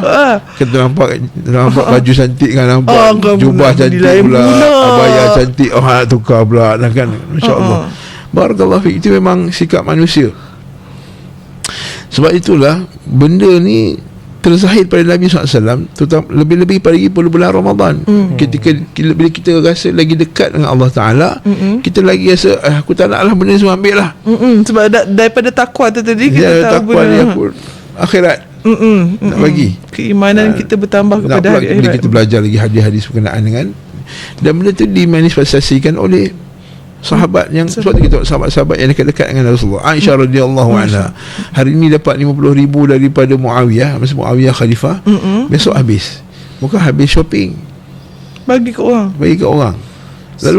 Lalu pembantu Aisyah kata, wahai ummul mukminin, simpanlah sikit untuk engkau, sedangkan engkau orang yang paling memerlukan duit ni sebenarnya. Kata, demi Allah, kalau esok Muawiyah bagi aku 50,000 lagi, aku akan habiskan pada jalan. Habis bukan shopping, tapi habis untuk beli barang orang. Untuk orang sekarang dapat 50,000 habis beli kereta dah, Ustaz. Ya, itu hak masing-masing kan. Tapi kita kata ini kadar ziyadah, kadar tambahan. Kadar yang wajib tu dia ada keluarkan zakat, fitrah, keluar 2.5 nafkah, apa semua kan. Betul. Tapi ini kadar tambahan ni yang tak dapat melainkan orang yang dapat merasakan bagaimana kedekatan dengan Allah Subhanahu Wa Taala dengan takwa tu tadi. Abdullah bin Umar radhiyallahu anhu kan, dia cerita pasal berkenaan dengan macam mana dia ayat tadi tu, lan tanalul birra hatta tunfiqu mimman tuhibbun, kan. Satu hari masa Abdullah bin Umar dah tua, dia dah sakit, anak dia Bilal ataupun siapa lagi seorang ni, tak ingat nama dia. Dia kata dia teringin nak makan anggur pada musim yang tidak ada anggur. Kita tahulah zaman tu mana ada peti ais ke, peti ais ke, pokok storage tak ada. Jadi anak dia carilah buah anggur ni begitu susah payah sekali, cari, akhirnya dapat juga, bawa lah ke ayah dia, bawa kepada Abdullah bin Umar ni. Maka Abdullah bin Umar ni pun, yalah, bila dah hilang anak, dah hilang kan, jadi ada orang miskin ketuk. Dia kata, aku nak makan. Dia kata, Allah kata, ambil anggur tu. Padahal dia nak tadi. Sekiranya anak dia kata, ayah, kita susah payah cari anggur. Kan kau anggur ni tadi. Kalau senang muka musuh nak cari anggur ni, kan. Kata, wahai anakku, kau tak nak dengar ke ayat Allah Ta'ala, lan tanalu birra hatta tunfiqu. Subhanallah, insya-Allah. Lain iman dua ni. Itu belum bagi kisah Talhah, ladang Talhah, kita semua tahu kan. Ya Rasulullah bila baca ayat tu, lan tanalu birra hatta tunfiqu, dia pun ambil, ya Rasulullah ambil ladang ni. Rasulullah kata, jangan sedekah semua, nanti kamu akan menyesal. Betul, jalan buat sedekah pula kena sederhana juga. Tengok kemampuan kita.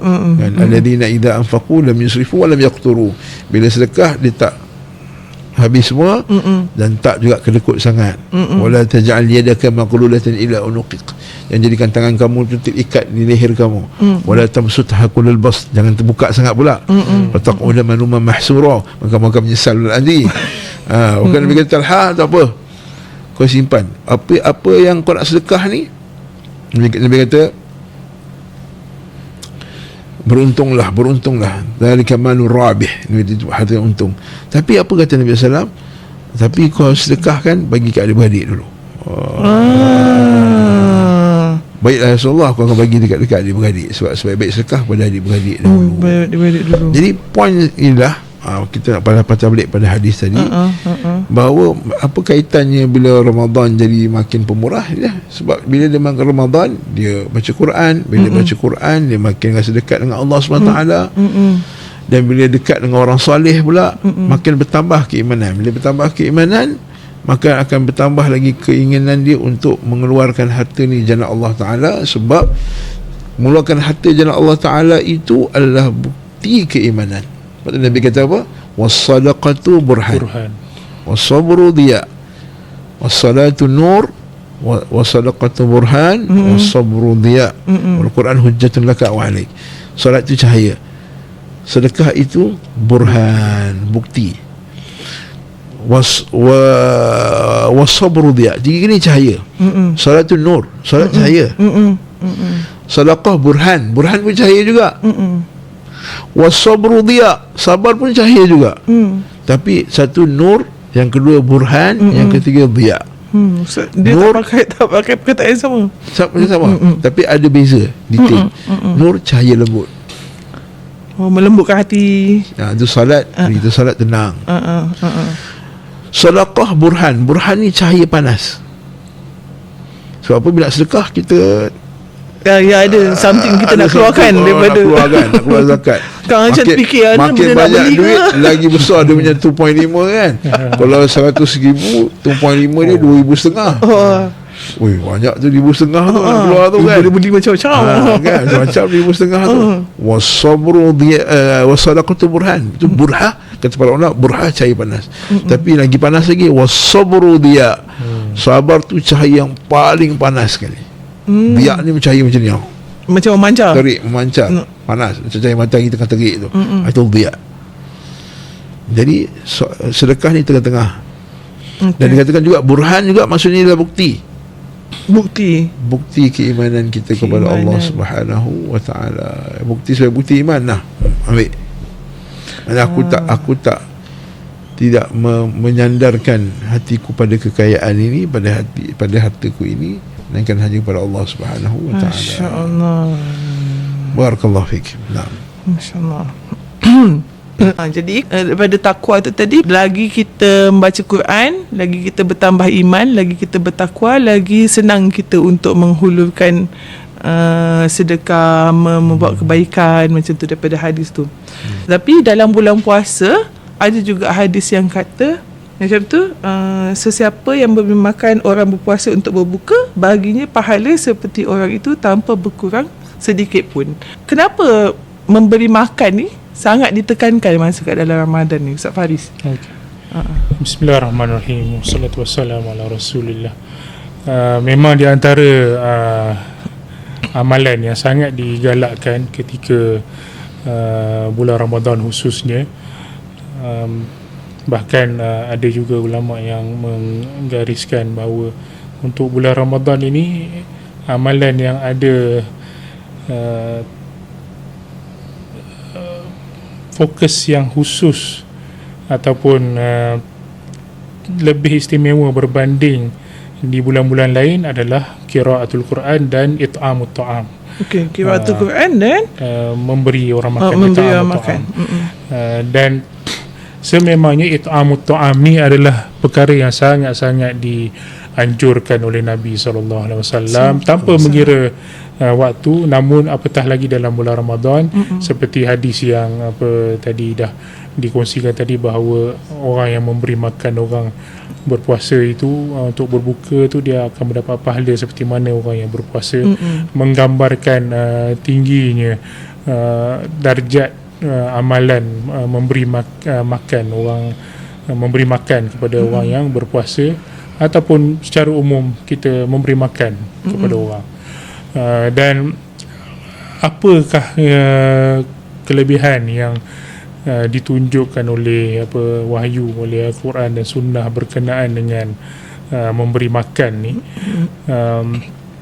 Dalam hadis yang diriwayatkan oleh Abu Hurairah, ayul Islami khair, ayul Islami khair, apakah tanda kebaikan Islam seseorang? Tut'imut ta'am wa taqra'us salam ila man arafta wa man lam ta'raf. Riwayat Bukhari dan Muslim.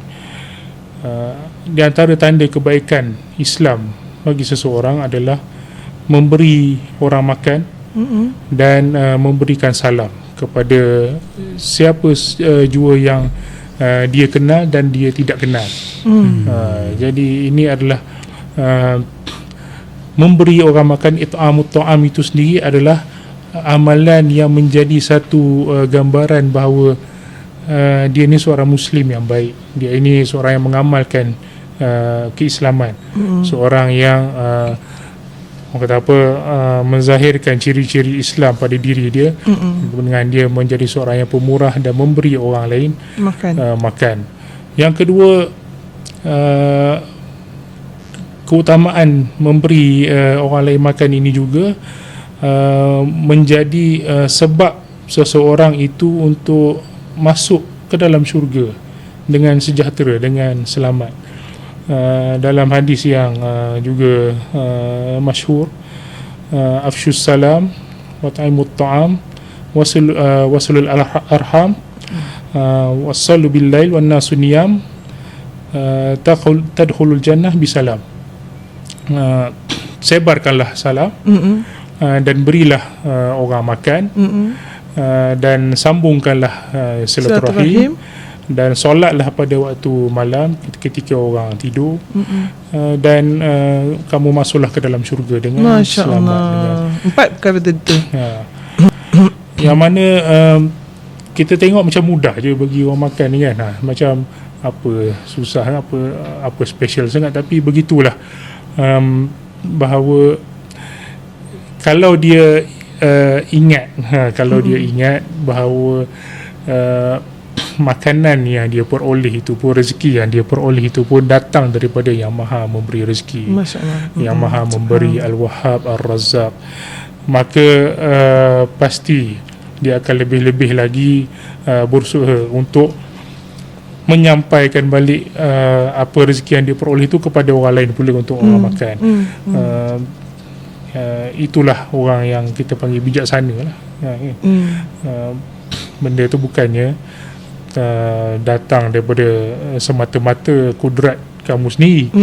Jadi dalam memberi ni kita kena ingat siapa the real giver yang kepada kita tu pada asalnya. Dan kemudian it'amut ta'am ni juga adalah faktor yang menyelamatkan kita daripada azab api neraka dan juga kesengsaraan di akhirat kelak. Ni dalam surah Al-Insan, wa yut'imuna at'ama ala hubbihi miskinan wa yatiman wa asira innama nut'imukum liwajhillahi la nuridu jazaa wala syukura minkum jazaa wala syukura inna nakhafu min rabbina yawman abusan qamtarira fawaqahumullahu syarra dzalikal yawm laqahum nadratan wa surura. Yang mana apabila seseorang itu dia memberi orang makan dalam keadaan dia hanya mengharapkan redha Allah Subhanahu wa taala tanpa mengharapkan sebarang balasan, pujian dan even terima kasih pun dia tak ada tak perlu. Dia tidak mengharapkan perkara sedemikian, maka itulah yang akan menjadi penyelamat bagi dia di akhirat kelak daripada saat yang sangat semua orang dalam keadaan chaos, sengsara dan dia pula akan nanti diberikan pula oleh Allah ganjaran syurga dan juga sutera. Jadi itulah orang kata apa, keutamaan besar dalam it'amut ta'am yang sewajarnya diberi perhatian oleh yang ni tadi makan di waktu hari bukan bulan puasa kan Ustaz kan? Yang tu secara general, secara umum. Apatah lagi dalam bulan puasa, dalam bulan yang diagungkan, yang ditingkatkan segala amalan. Kerana itu it'amut ta'am ini di samping kita mengiktiraf keutamaannya dan cuba memperbanyakkan lagi, kita perlu sentiasa orang kata apa, meningkatkan kesedaran di kalangan ahli keluarga kita, orang lain, masyarakat sekeliling akan keutamaan amalan yang mudah ini.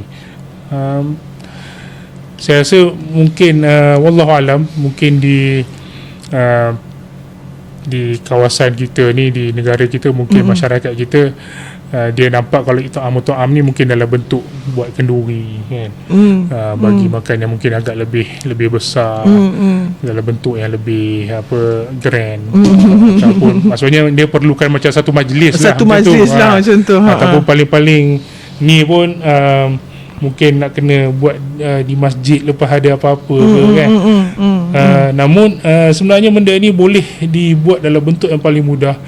Kadang-kadang bagi siapa yang pernah direzekikan ke tanah suci, mungkin pada bulan Ramadan ataupun pada hari-hari yang kebiasaan orang ada berpuasa, Isnin, Khamis dan sebagainya, akan sangat mudah kita dapat orang akan bagi makanan macam tu sebelum waktu nak berbuka puasa. Akan ada orang yang bagi tamar, akan ada orang yang bagi maksudnya dia nak merebut kelebihan, memberi makan kepada orang. Makan berbuka kan Ustaz? Ke makan biasa je? Makan berbuka lah maksudnya. Makan berbuka kan? Orang negeri Arab sampai kita tengok orang yang tahan lori. Tunggu, stop. Dia nak bagi makan. Nak bagi kat orang yang bawa lori tu? Lori makan. Subhanallah. Maksudnya sampai ke tahap itu dia nak merebut pahala. Pahala. Yang mana kanan dia paksa kita. Paksa bagi kena ambil aku punya ni. Kena ambil punya. Kena makan yang tu je. Kena ambil ya. Makan yang ni. Kadang-kadang dia tarik. Kalau kita biasa kat Mekah tu dia akan tarik. Sini. Orang ni pula tarik. Bagi aku punya makan. Ambil aku punya makan. Berbuat. Subhanallah, masya-Allah. Tarik kita. Aku ni boleh tarik. Ni boleh. Aku lain macam orang yang betul-betul internalize lah hadis, macam maksudnya kelebihan orang ni. Kita kena ada rasa ganjaran Allah tu sangat besar. Dan dia mudah, inilah kalau kita buat dengan betul, mudah didapati. Tapi kita kena ada perasaan yang keinginan untuk merebut kelebihan tu. Kita nak berlumba-lumba ke arah. Lepas tu barulah taufik sampai kan. Kita ada keinginan dulu, barulah macam Allah akan bagi. Sedikit Syekh Mufti, bekas Mufti Arab Saudi, Syekh bin Baz rahimahullah ta'ala, dia tak akan berbuka melainkan bersamanya akan ada satu orang Bangladesh ke orang Masya Allah, dia akan bawa pergi ke rumah dia. Tapi dia tak perlu besar, dia ambil seorang makan buka puasa dengan dia. Sampai pernah diceritakan oleh Dr. Radhi sini kan, pernah sekali macam mana dia, kerana dia dipanggil random je, jom buka puasa kat rumah. Kalau macam tu, suami dah yang paling banyak sekali dapat pahala. Tak mesti lah, kita boleh ajak kawan kita juga kan, random kan, makan bagi. Tak, sekarang ni boleh ni je apa, tolong grab kan. Betul juga. Especially bagi yang masih ada ibu bapa kan, delivery. Tapi kita maksudnya Ustaz kata tadi tu, kita kena ada keinginan untuk mendapatkan apa yang ganjaran yang Allah nak bagi tu, berebut ganjaran yang Allah janjikan tu lah. Benda itu masih kurang dekat Malaysia. Malaysia dia lebih formal. Dia kalau nak belanja, dia kena buat macam tadi Ustaz Wali tu, kena buat majlis iftar. Tapi kalau kat negara Arab dia sangat random. Benda tu Random macam natural lah. lah. Macam Dia- natural je. Ah. Kau ambil sebab tu kalau korang pergi umrah bulan Ramadan, dia buka iftar tak perlu beli apa-apa. Memang tak perlu beli Dia makan. duduk je kat masjid tu kan, muak roti, kejap kurma, kejap. Tu betul juga kan. Dia duduk je. Dia duduk kat sofa. Kalau iktikaf kat dalam masjid tu senang lah. Memang penuh. Subhanallah. Itu kalau puasa hari biasa pun dah cawan-cawan minum air. Kalau saya cawan. Tapi kalau bulan puasa sampai depan tu akan jadi penuh. Orang masih bagi. Dan bulan puasa Masjidil Haram dia akan bagi orang bawa masuk makanan dalam masjid kadang-kadang. Tak tahulah itu baru. Kalau Dulu macam tu lah. kalau orang bawa macam-macam. Dulu macam orang bawa kan, lepas tu bagi-bagi ke orang sebelah-sebelah macam Jadi, tu. penuh kita punya. Tak agaknya zaman-zaman dulu memang kat jiran-jiran tu kita memang bagi-bagi makan kan, macam tu. Benda itu belum lagi. Kalau kita boleh buat cantik tu, Masya Allah. Kita tak tunggu Tapi masjid. buat masa sekarang ni kita buat buat majlis jugalah. Kita bila tu kita orang support lah juga kan. Macam Ikmal dia buat majlis iftar tiap-tiap tahun tu, kita minta orang support lah juga. Macam tu. InsyaAllah duit tu sampailah. Kita sangat mengharapkan macam usaha yang Ikmal buat untuk iftar dan sebagainya ni mendapat kelebihan, mendapat ganjaran seperti mana yang dijanjikan oleh Allah Subhanahu Wa Taala. Definitely lah, dan kita harap sunnah itu akan menjadi kebiasaan bagi semua yang menikmati iftar Ikmal tu. Nanti Iqbal buat, nanti kan Kita harap yang ada junior-junior tu nanti mana yang dapat tu dia akan yang kedua, orang yang usaha tolong iftar tu pun sama. Betul Nabi SAW Nabi sebut orang yang menolong membahagikan tu pun Nabi kata sumpah orang yang mensedekahkannya. maksudnya kalau kita tolong hidang pun sama. Kalau kita tolong masa katakanlah AJK ni kan, AJK Ikmal ni, dia yang tolong kumpul, dia jaga duit tu ni, dia ni, dia pun dapat pahala sedekah tu. Ada satu hal. Maksudnya yang AJK ni pun insya-Allah Yang kita usaha, mengharapkan insya-Allah. kita mengharapkan Akan dapat ganjaran yang juga. sama. Betapa dia nak semua orang terlibat dalam proses bagi makan, bagi sedekah ni apa semua.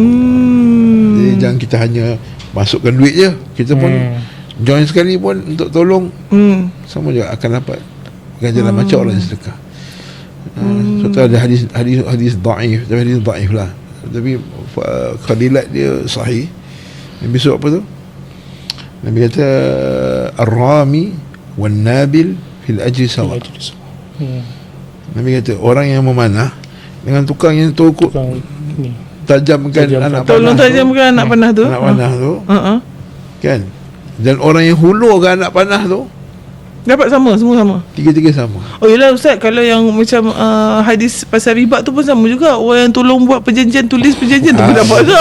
Dosa Dosa sama pun juga. sama. Kata orang yang asah, yang tolong pas kepada pemanah, Semua dapat sama. sama juga lah. Orang bagi duit, dia pula usaha pergi kontak sana sini, Dia uruskan apa semua tu. Lepas tu orang yang bagi pula masa hari tersebut. Fil ajri sawa. Allah Maha Pemurah kan. Macam maksudnya Allah sentiasa appreciate apa sahaja yang kebaikan tu kita tak boleh macam rasa macam walaupun kecil, kita tak tahu di sisi Allah macam mana. Yang menyahut ya bari al-khair akbil. Kita nak menyahut seruan-seruan nak membanyakkan kebajikan dalam bulan Ramadan ni. Subhanallah, masya-Allah. Okey. Kita dah sampai soalan yang terakhir. Soalan terakhir ni sebab tadi kita cakap daripada berpuasa bulan Ramadan, tujuan utama dia adalah takwa. Jadi takwa tu antara pengertian dia, hari ni saya rasa memang betul-betul saya dapat yang dua definisi daripada Ustaz Faris pula lah. Kita mengerjakan kebaikan dengan ilmu kerana mengharapkan ganjaran pahala Allah, dan juga meninggalkan maksiat dengan ilmu kerana takutkan Allah. Betul. Oi. Saya rasa itu akan lama tu kat dalam otak saya. Jadi macam untuk kita buat kebaikan dan untuk kita meninggalkan, dan dia ialah madrasah kita dalam bulan ni untuk continue selepas bulan Ramadan. Jadi apakah indikator utama kalau macam orang tu dah mencapai takwa dia? Maksudnya macam kita boleh nampak daripada kat situ dia ni seorang yang bertakwa ke, macam tu. Kalau adakah daripada jumlah perkara yang kebaikan yang dia buat, ataupun apa lepas tu? Maksudnya bila orang yang bertakwa tu kita boleh nampak daripada macam mana Ustaz Yunus? Susah juga soalan ni. Sebab nak cari indikator ni, pertama sekali Allah SWT yang lebih mengetahui. Takwa tu di sisi Allah. A'lamu biman dhalla an sabilihi wa huwa a'lamu bil muhtadin. Dia yang lebih mengetahui siapakah orang yang dhalla an sabilihi, yang menyimpang jalan, dan dia lebih mengetahui siapa yang dapat petunjuk, siapa yang dapat petunjuk muhtadin. Takwa ni dia ada tanda-tanda dia, tanda-tanda, dia ada alamat-alamat dia. Alamat-alamat dia yang kita boleh petik daripada Quran dan sunnah Nabi sallallahu alaihi wasallam. Macam tu, ulaika humul muttaqun wa ulaika humul muttaqun, ulaika humul mu'minuna haqqan.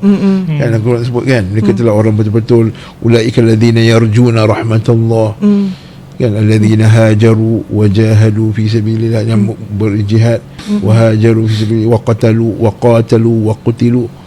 Kan, orang itu yang yarjuna rahmatullah, orang yang berhijrah, beriman, berhijrah, kemudian berjihad fi sabilillah, itu dah dia orang mengharapkan Allah. Jadi ada beberapa tanda-tanda untuk dia itu diberi petunjuk daripada Allah Ta'ala, mendapat barakah Ramadan tu, kebaikan ataupun graduate daripada sekolah Ramadan tu lah. Kan, pertama sekali semestinya keimanan dia akan bertambah lah, keimanan dia, takwaan dia kepada Allah Subhanahu Wa Ta'ala, sebab dia dah lalu proses tadi tu, jaga diri dia, tahan hawa nafsu, apa semua.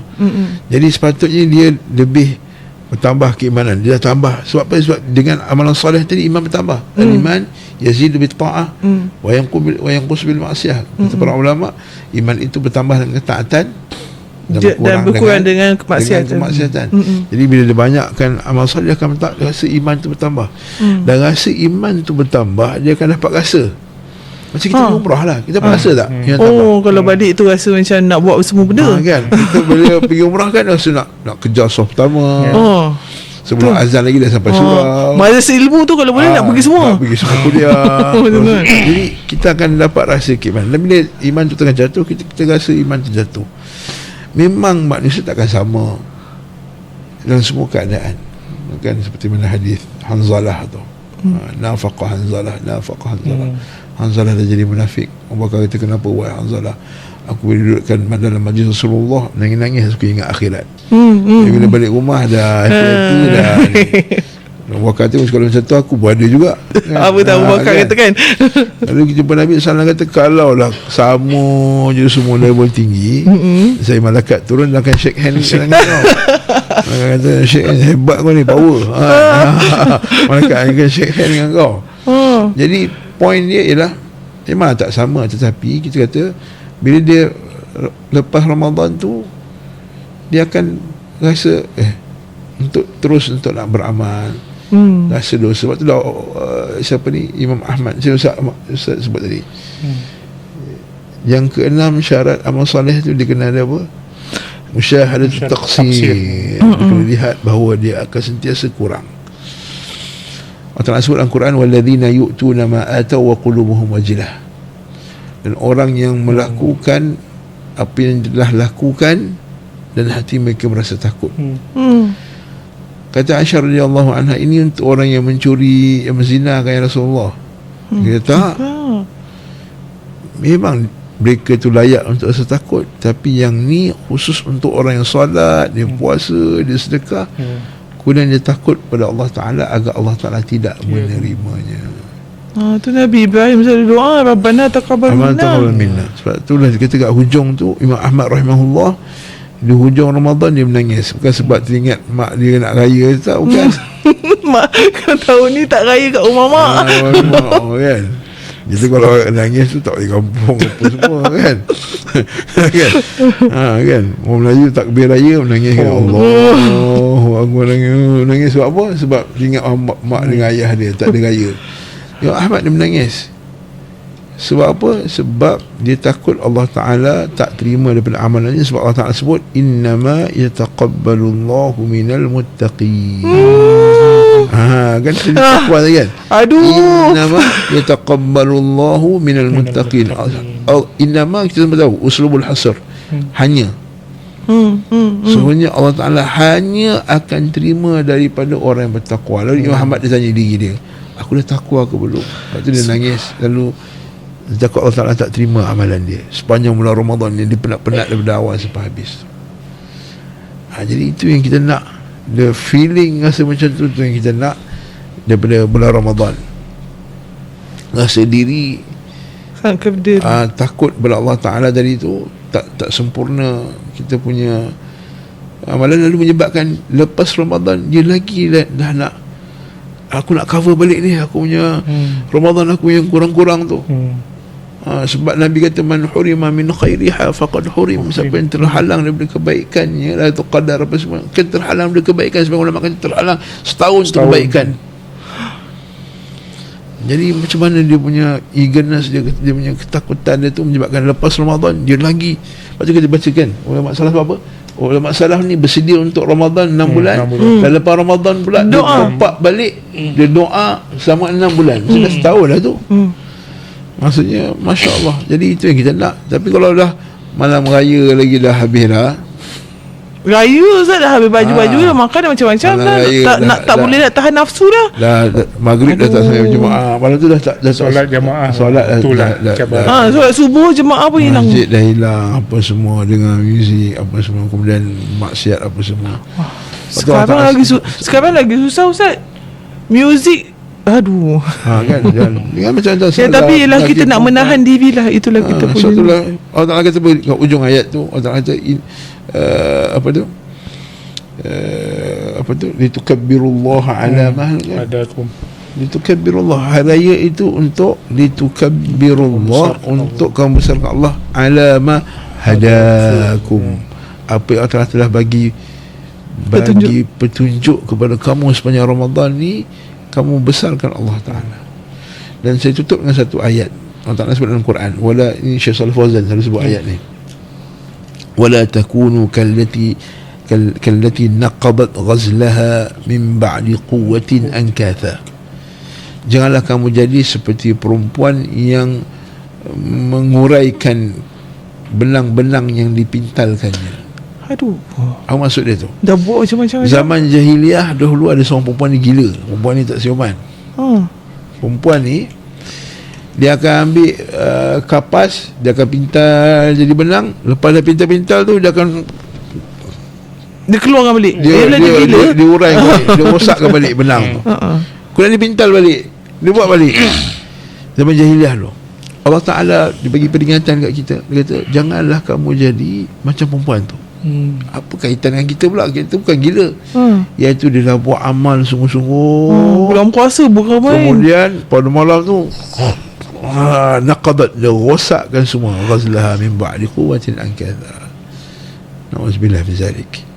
Itu kata Syekh Shalih Fauzan. Syekh Fauzan bila baca ayat ni menangis je. Dia kata janganlah kita dah di akhir Ramadan ni dah Allah Ta'ala bagi macam-macam kebaikan, tiba-tiba dirosakkan. Sebab itulah antara alamat dia orang tu dapat takwa tu tadi ialah dia akan tengok, dia akan berterusan untuk nak menambah iman dia. Kan. Jadi dia punya maksudnya dia punya sedekah dia tak berhenti masa bulan puasa je. Dia punya bagi makan tu bukan masa bulan puasa je. Bacaan Quran dia berterusan. Jadi nak cari indikator yang sangat objektif tu susah lah. Tapi kita nampak secara umumnya dia akan berterusan untuk mencari redha Allah Subhanahu Wa Taala, sehinggalah dia bertemu dengan Allah Ta'ala. Dia kalau kita nak ukur orang lain mungkin kita tak boleh lah. Tapi kalau kita nak ukur diri sendiri tu, kita kena tanya diri sendiri, muhasabah diri lah maksudnya kat situ. Sama ada kita semakin malas ataupun semakin selepas Ramadan tu kita ada perubahan yang besar ataupun perubahan yang lebih baik daripada sebelum Ramadan lah. Sahih. Kan? Tapi diri sendirilah, muhasabah diri sendiri ajalah. betul, Kalau kita betul. nak ukur orang lain tu, hanya Allah yang tahulah state of the heart kan, macam Betul. tu. Kan kita yang tahu diri kita, dan kita yang hisap diri kita sendirilah, kan. Wallahu Dia a'lam. madrasah taqwa. Yes.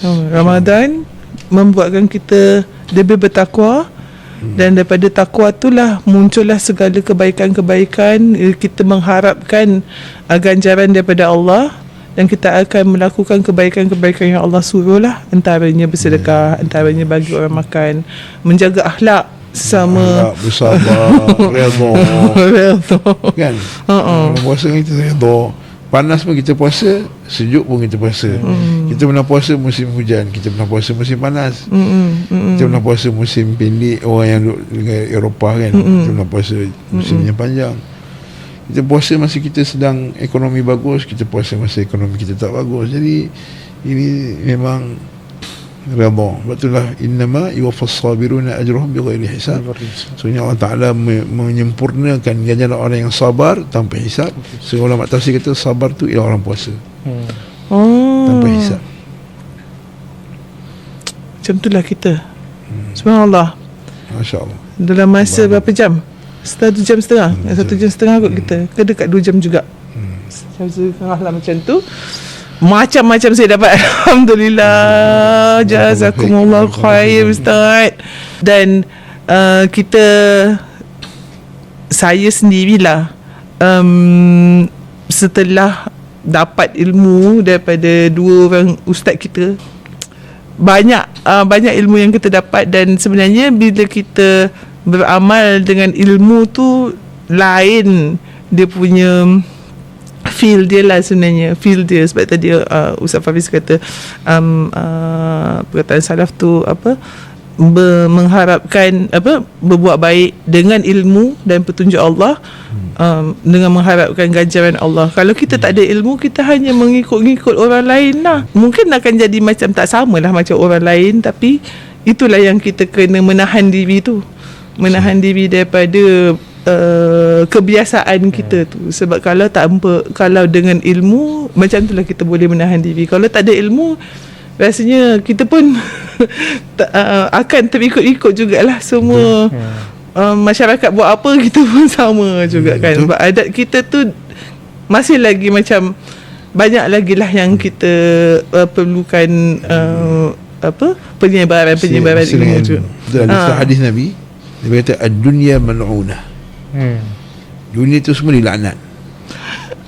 Mal'unun man fiha, akan laknat siapa semua dalam dia, illa al-alim, orang berilmu, wal muta'allim, dan orang yang belajar, wal dhakirun Allah, dan orang yang ingat Allah Ta'ala. Selain daripada itu, wan nasu hamaj, maksudnya selain semua tu hamajun ni maksudnya tak ada kebaikan lah. Laisa fi khair, tidak ada padanya kebaikan. Jadi kalau kita tak masuk 3 ni, kita bagus lah, kita dilaknat lah. Kalau kita jadi orang alim atau orang belajar, ataupun orang yang ingat Allah Subhanahu Wa Taala. Wallahu a'lam. Allahu a'lam. Yang tu pedih sikit yang tu. Jadi kita takut sebenarnya bila kita dengar macam tu, kita akan rasa semakin nak buat yang terbaik lah macam tu. Maksudnya orang yang mengajar, orang yang belajar, dan orang yang sentiasa ingat kepada Allah. Selain daripada tu, semuanya dilaknat Allah. Dan bila kita ingat Allah, sebabkan kita punya podcast ni hari ni yang Ikmal yang sponsored macam tu kan. Jadi kita memang kita dalam usaha untuk mempromosikan aktiviti kita lah juga sebenarnya. Setiap tahun Ikmal memang buat aktiviti Semarak Kasih Ramadan sepanjang bulan Ramadan. Antara aktiviti dia tu dekat belakang Ustaz Faris tu, kita ada buat jom shopping bersama Asnaf. Maksudnya dekat sekolah sekarang dekat Smart Labu sendiri ada dalam 180 student yang dalam kategori asnaf. Jadi setiap tahun macam lebih kurang macam itulah. Ada yang keluar, ada yang masuk. Jadi dia punya bilangan dia tu mungkin maksimum 200 macam tu. Jadi kita memang setiap tahun buat kutipan derma untuk meraihkan anak-anak di Smart Labu ni. Kita berikan dia baju raya. Satu student kita allocatekan 250 seorang. Jadi kalau 200 orang dalam 250 dalam 40 lebih ribu kan, macam tu, 40 lebih ribu. Dan sekarang setiap tahun juga kita akan menaja makanan. Kita buat majlis saya kita bukan kita buat majlis iftar. Majlis iftar ni kita akan menaja makanan untuk semua student dan juga warga Smart. In total dalam 1,000. Lepas tu kita akan panggil juga alumni yang datang. Alumni ni mungkin dalam 100 ke 200 orang. Jadi kita akan sponsor di kalangan alumni. Orang ramai pun kalau nak menderma boleh dipersilakan. Jadi makan ni biasalah satu kepala dalam 30-40 ringgit macam tu kan. Bila kita ambil caterer, jadi untuk 1,000 bolehlah kat darab sendiri dia punya kos je. Dan satu lagi yang bulan Ramadan juga kita buat adalah kita meraihkan madrasah-madrasah ataupun premis-premis yang memerlukan yang kita nak taja berbuka daripada satu certain hari lah. Antaranya madrasah yang kita buat madrasah Ustaz Yunus jugalah, yang kita memang setiap tahun ada satu hari yang kita pilih lah macam tu. Jadi dalam selalunya yang itu bergantung pada bilangan student madrasah ataupun premis tu lah nanti. Tak larilah dalam 30 lebih ribu macam tu. Jadi in total dalam 100,000 lebih untuk keperluan. Lepas tu at the same time macam bila kita buat macam majlis tu adalah kemah lah, segala-gala operasi punya tu adalah tambahan-tambahan sikit tu. Jadi kita mengajaklah